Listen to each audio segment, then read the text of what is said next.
Well, I think somebody looks pretty comfy.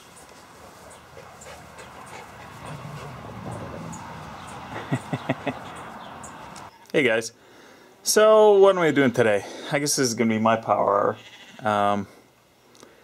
Well, I'll show you what I did the other day.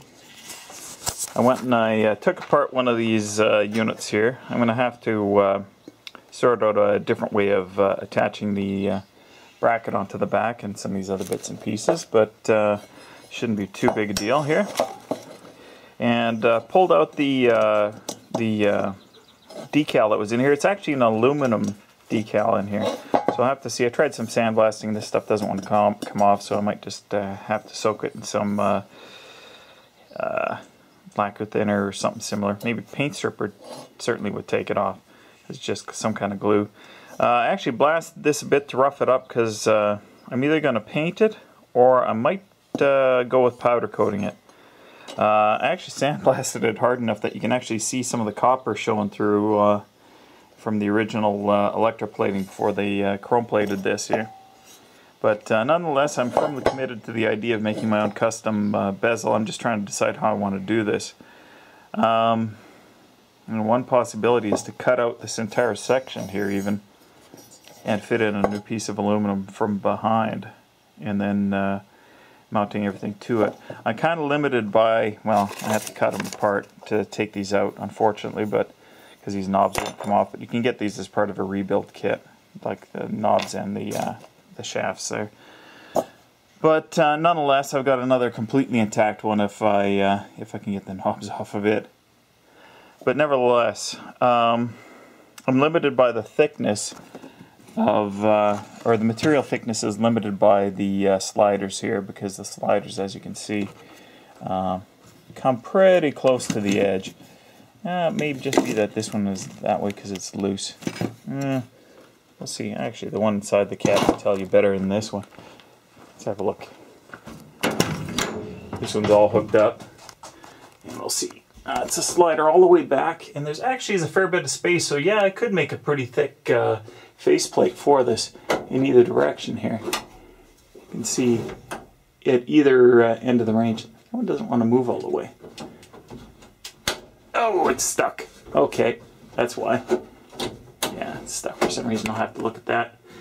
But not too big a deal, but you can see that there is actually a fair bit of thickness. So yeah, I could put a fairly thick faceplate over top of this and completely change the look of it. And we'll see how that goes, but I am going to put separate out the two controls, the switch and the air fan switch separately, because this is actually, not only is it the fan, but it also controls, I believe, how much outside air is coming in. That must have popped off as well, because that is moving too easily as well. Anyways, so what am I going to work on today? I think I'm going to actually do some cleanup around here. I need a place to sort out that wiring harness, and I really should, you know, instead of working on the back of the truck here, I should actually set up a better work area for myself, which is why I've got two benches that are completely covered with stuff, and I think that needs to change. So I may not update too much here. You know, this is the one I'm going to clean up here. Find a place for all this stuff that's been sitting here for, oh, I don't know, years. Anyways, guys, I'll get back to you later. Well, there you go. This table is the cleanest it's been in, well, since I made it. Anyways, but it's already covered with the wiring harness, so I'm going to start on this tomorrow. And what I'm going to do is I'm going to start with extracting the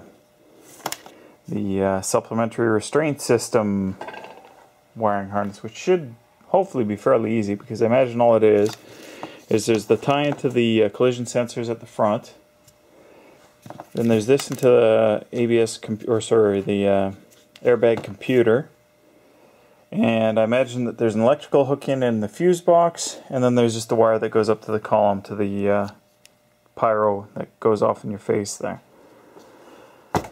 So I was just sorting out some of the unidentified wires, and that was for the ignition, that weird oddball ignition. I'm actually confused, and I'm not really sure what this is.